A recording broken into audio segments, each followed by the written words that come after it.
And Michael Van Gerwen when he was in the semi-finals. Mensur Suljovic did that in the Super League in Austria a few years back. The Mensur 9. Did he really? He did. I never heard that.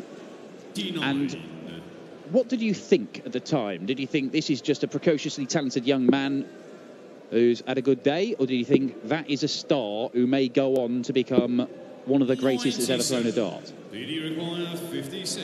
I didn't think it was just a good day for him. I've been watching him throughout the day, and he had been playing some fantastic stuff. So it was definitely potential there. 36. It's fair to say he has realised his potential. Can Rob Cross realise an 80 checkout to break the Peter Wright throw in the opening leg here? Does have a winning record against Peter Wright.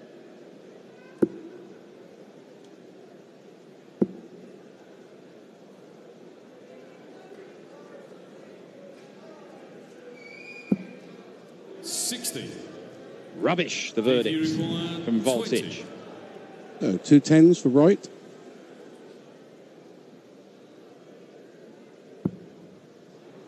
Two 5s. Smack bang in the centre. Thank you very much. Holty's throw. Go 1-0 up. Plenty of battles between these two, even though Rob Cross has obviously 100. not been playing PDC darts for that long, if we're honest. They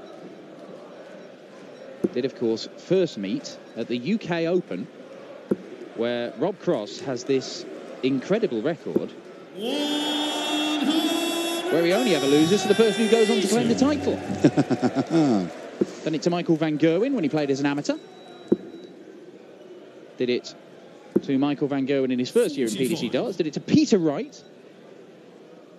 And he's also, Gary Anderson that followed Peter Wright. And then, of course, Nathan Aspinall in the final this year. If you beat Rob Cross at the UK Open, just give him the trophy. Doesn't matter when you beat him. Oh, very nearly. I thought he might have switched down to 19s after that second one, the way he sort of looking to see if that was in. Well, one of the flights wasn't going to cause a problem because it was on the floor. 100. So Peter Wright attacking the Rob Cross throw. It is astonishing to my mind, Peter Wright. We've seen Van Gerwen just firing his 20th 9-dart of his career. Peter Wright has 1. That's it. Like, I just expect it. The amount that he plays in everything. He's a big scorer. He's great at combination checkouts. You just expect him to have at least 1 or 2 more. 96. PD require 98. Probably start on the treble 20. 78 left. Switch to 18s. 20 to leave tops. You're not a man who entertains the double-double finish in that instant Smurf? I'm not a great fan of it, but there are times... Are you a fan of this, Smurf? If he gets it. Big fan! What a checkout from Voltage. Lovely finish. There has been the odd time where I've gone double-double. I can remember when I was 96, covered the treble 20, looked at the treble 12 and thought, double 18's bigger than that, and went double 18, double top. I don't do it very often. Well, look, I mean, Peter Wright is a fan of the double-double finish, but usually when you're looking at the 18s and the 20s, he likes that same segment of the board. Double 19 for double top is a very tricky one. And Rob Cross fires in his first 180, and a sign of Rob Cross's game this year is that he's going to go through a purple patch, and it can last a bit like Van Gerwen, where it just goes 3, 4, 5, 6 legs, where he starts just powering in the big scores, and the doubles start to flow. And Rob Cross has powered in back-to-back maximums to leave 1-4-1. He is also a man like Peter Wright, who has hit 1 9-darter in his PDC career. Could the unthinkable happen and we see a perfect leg 7-10 minutes after the last one? We could see it. Oh, my word. You are right to boo him, Leverkusen.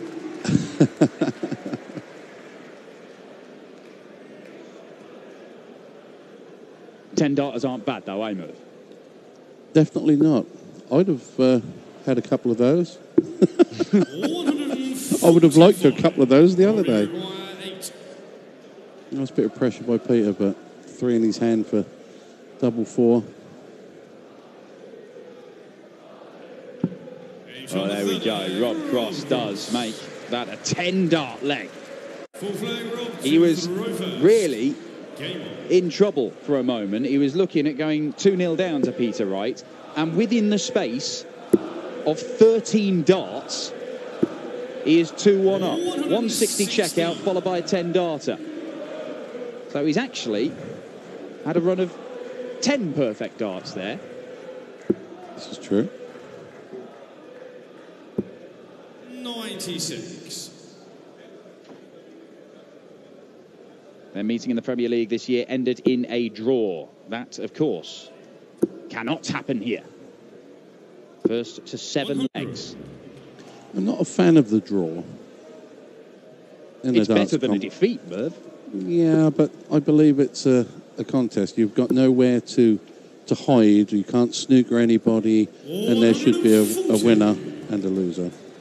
But that's only my opinion. And you're entitled to it, Mervyn. Whether it be right or wrong. Wow. 180, number 3 for Rob Cross. It's quite disturbing, the regularity that he's finding that treble 20 now. Yeah, well, he's been doing that all year. You look on the tour, in the Players' Championship series of events, Rob Cross averages more than anybody else this year. He is hitting 180s more frequently than everybody, apart from Jeffrey Desvan, Dave Chisnell, Michael Smith and Mensur Suljovic. Double 16 for Voltage to follow up the 10-darter with a 12-darter. Not quite. PD require 142. Options here. Some players like the treble 17s. You can never really tell with Peter which way he's going to go.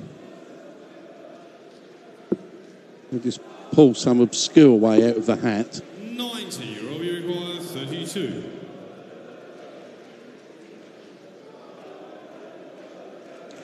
So, double 16 for Rob. Straight first dart, straight in the middle. Hold his throw to go 3-1 up. Peter's got to be looking at holding his throw here, but otherwise the game could be getting away from him. What was it like, Merv, when Rob Cross appeared on the scene? Obviously, he'd done well on the Challenge Tour, but you guys on the full tour, you know that that's no guarantee. You don't really know how serious a contender he is. But at what stage in that first year did you guys start looking around and going, hang on, this, you got to watch out for this lad? Right, let me explain. The first qualification for the Euro event, I happened to beat Rob Cross to get through. And I'm thinking, this boy can play. Followed by the next day, he beat me in the Players' Championship final. And I'm thinking, this boy can play even better. So, to me, it was fairly early. Very early on. Yeah. Just the 110 average for Rob Cross right now. Is that all? Well, 60. The way things have been going for Rob Cross, it's not beyond the realms of possibility that he maintains that. He is a guy who has posted an average on the tour closer to 120 than 110. 40. But it's not about numbers, it's about winning games. And that's been the only frustration for Rob Cross, because this year, UK Open final, fantastic. One semi-final on the tour prior to today, despite the fact he's top of the averages in the Premier League, top of the averages on the tour. He's losing games with averages of 103, 104, 105. People are doing very, very special things to beat him. But if you keep on doing what you're doing, that will turn, won't it? Well, the law of averages says it has to. You can't keep getting those games thrown at you without coming out on top of them. Peter Wright looking to come out on top in this leg. and does so with a ton plus checkout at own. Sixth leg Rob to throw first. Game on. Well, I feel that was a valuable hold for Peter there. I think the game could have started getting away from him. Because now we've gone up the amount of legs played. 34.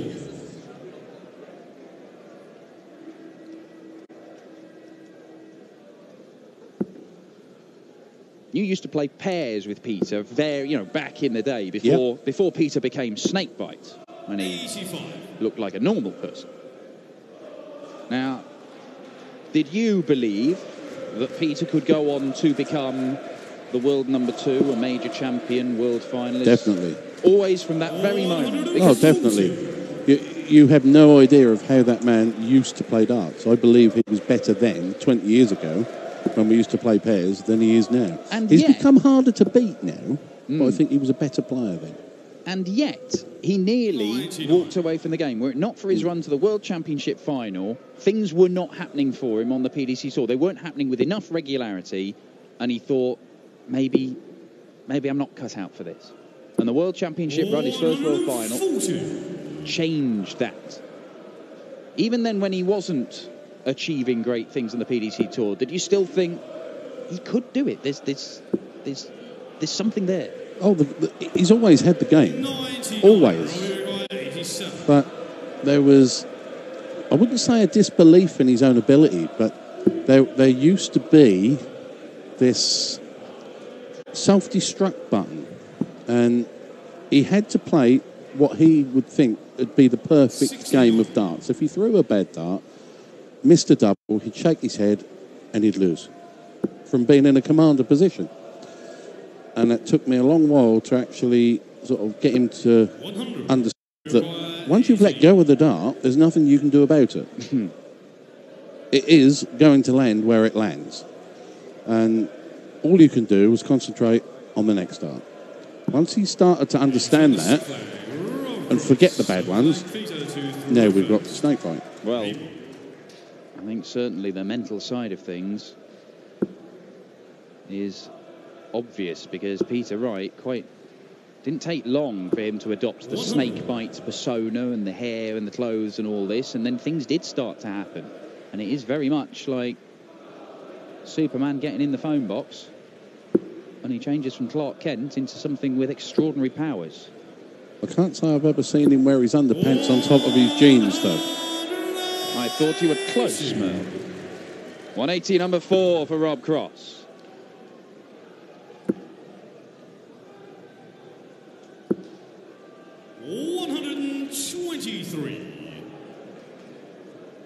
Could he muster another one?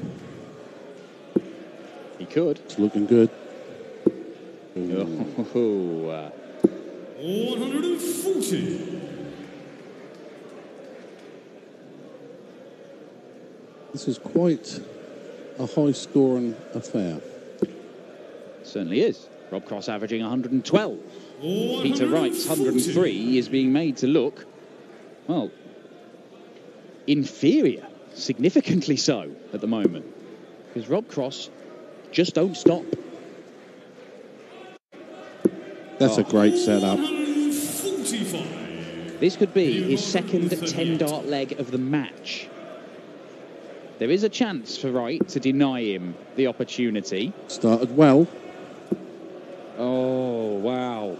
Wanted to slide in alongside that, and in the end, it's just caught the top half of the dart and bounced above the treble. Desperately unfortunate. I was looking at treble 18 for that second dart. He fooled me.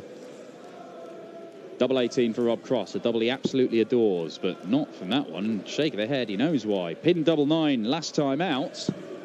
Eventually. And does last start here for a 12-darter, and Rob Cross is in charge of this game, and he is in charge of it by virtue of an astonishing, consistent display. The average is massive. It is set to be, if he maintains this, it will be the highest average ever seen at the European Darts Open. That was previously Robert Thornton in a semi-final back at the Maritime Hotel in Dusseldorf, where he obliterated James Wade on his way to the title. averaged 111 in that game. 60. This could be something similar or even better. The higher, the better. Well, it could go up. That's the thing. 96. 96ers won't make it go up. But he's allowed one or two. Well, Peter Wright has achieved something already this weekend. By virtue of getting to the semi-finals, he retains his spot as world number 3. Had he gone out before the semis, he would have dropped below Gary Anderson in the world rankings and become Scotland's number 2. As it is, our semi-final lineup contained 4 national number 1s, and it may well be the top 2 in the world in the final. Peter Wright still has something to say about that, though. He's fighting hard. Rob looking to set this up. Bit of a slip with the second one. 83. Now, Peter's chance to apply some pressure.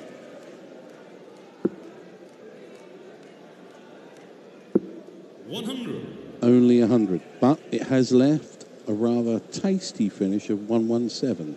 Yeah, those sorts of checkouts that Peter Wright is something of a specialist at. 1 treble needed, you only get 1 dart at the double. 80. But Peter Wright, 117. an expert at taking these out. Can't really afford to let Rob Cross have a go at that 94. Treble 19. Leaves double top. Game shot in the eighth leg. Peter Wright. He's still in this one. Great breaker throw there from Peter.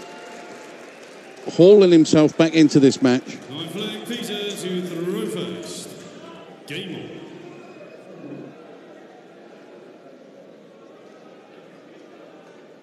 It's a big visit. Is there a difference, Merv, in your mind when you're playing and it's, say, for example, it's first to 7, as the format is here? Is there a psychological difference when your opponent is on 5 legs or 4 legs compared to when they're just 1 leg away? Is it something you can feel where 50. if they're 2 legs away, you think, okay, there's a little bit of breathing. If I make a mistake, it might not be terminal. Whereas if you know, just 1 poor visit, and that could be that. The game is gone. Yeah, I think it affects people differently. I try not to look upon it that way. I tend to look and think, right, I've got to break him, and then I've got to hold my own. I don't look at the on 1 leg or 2 legs away or there away from the match. 140. I tend to think about what I have to do more than what they've got to do. And then that way I stay more confident of what I've got to do. Mm-hmm. 92. I certainly remember when Michael Smith, as a young man, produced his famous victory over Phil Taylor at the World Championship. He genuinely had no idea he'd won the game. Managed to hit the winning double, and yes, was celebrating, but thought there were more legs. There weren't. He needed, I think it was George Noble, to tell him that he'd just won the match. And I think almost being completely unaware of the exact state of the game, he was just there in the zone throwing darts, probably allowed him to deal with the pressure in that situation. You can be so focused on what you have to do that everything else is not there.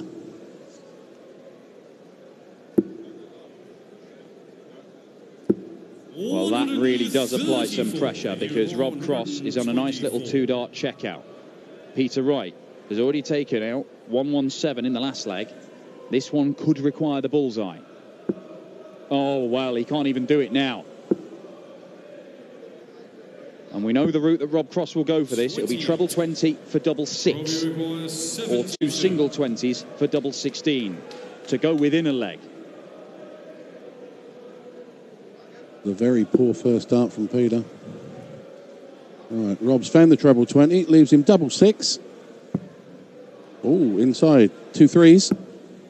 Underneath. Allows Peter to return to 96. Now he's ruined the chance of maybe he should have left it better. Well, true, and it could be a double-double finish here for Peter Wright. Doesn't need to in the end because it's double 18. And the switch to double 9. And he cannot find it. No. Do you split this or do you go at it, Merv? Ooh, it's a toughie. I think I'd probably go 2 double. Rob Cross disagrees. He disagrees with the king. He's got to skewer it in from over on the left. 3. Should have taken some royal advice, Voltage. Not necessarily. It might not have worked that way either. True. Peter really hit it or split it with the first one. He's got to go for it. Or is he?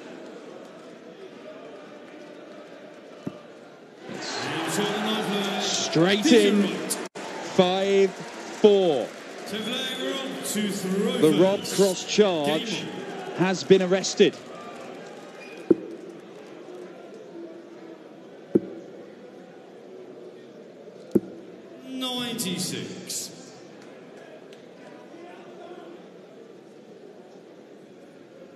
Peter still has to break him.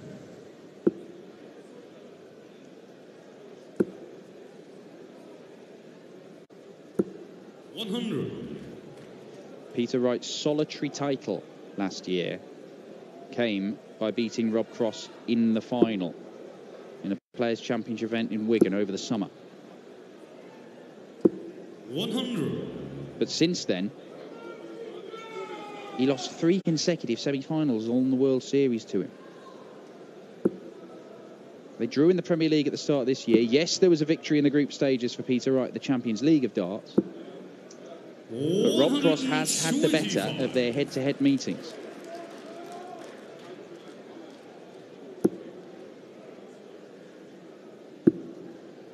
Oh, lovely stuff. Yes, lovely stuff from Rob Cross.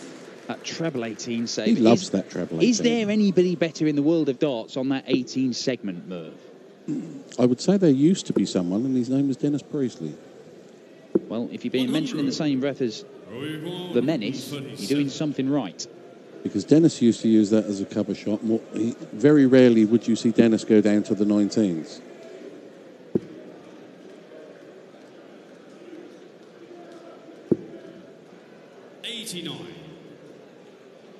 Well, Rob Cross leaves himself 48. 2 darts he should get for 6-4. Although you can't count your chickens. Gerwyn Price should have had 2 darts to beat Michael van Gerwen and missed the big number, so only got the 1. Somewhere Rod Harrington shook his fist at the sky and screamed about people missing the big number. The big number is not missed. How about the double? The double is not missed either. A 14-darter from Rob Cross. Is Voltage back on track and looking to set up a clash with Michael van Gerwen in the final here in Leverkusen? Well, there's no difference now. Peter has to win the next 3 legs. He does have the throw in 2 of them, though. Some solace for Snakebite. I'm sure Rob will try and get the job done at this leg. 121. There you see. 17-darter to start. That rather scrappy 19-darter with Cross missing at double 6 and double 3 and then 3 more at double 3. 100. But everything else has been fabulous.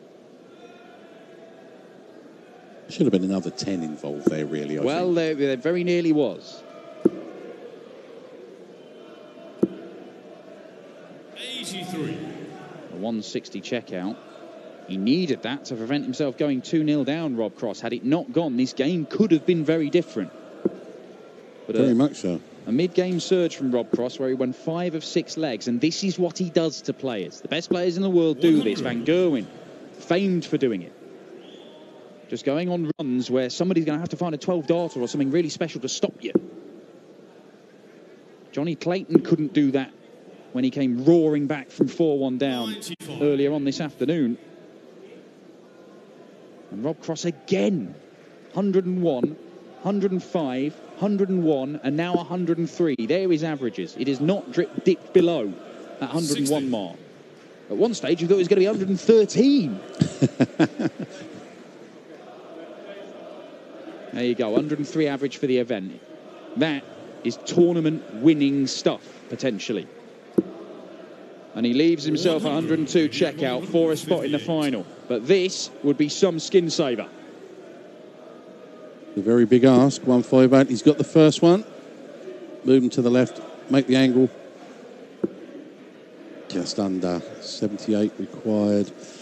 Probably go 18s here. 98. Robbie require 102. Rob Cross, the world number 2. Gets a match start to beat the world number 3. Oh, and he's just pulled it. 84. Pulled it next door. PT requires The 60. narrowest of margins. And Peter Wright survives, but for how much longer?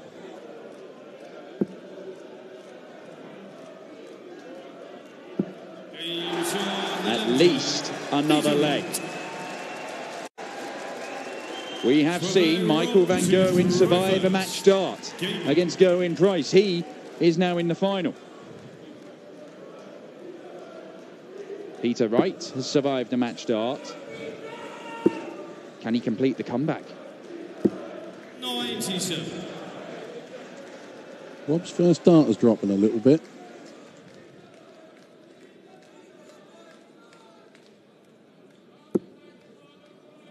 A great first start from Peter there, just underneath the top wire. Doesn't follow it up with a second. Fabulous third. That's 140. Put a bit of pressure on Rob in a leg that Peter has to win, has to break Rob here. And Rob's not going to go quietly with a 140 of his own.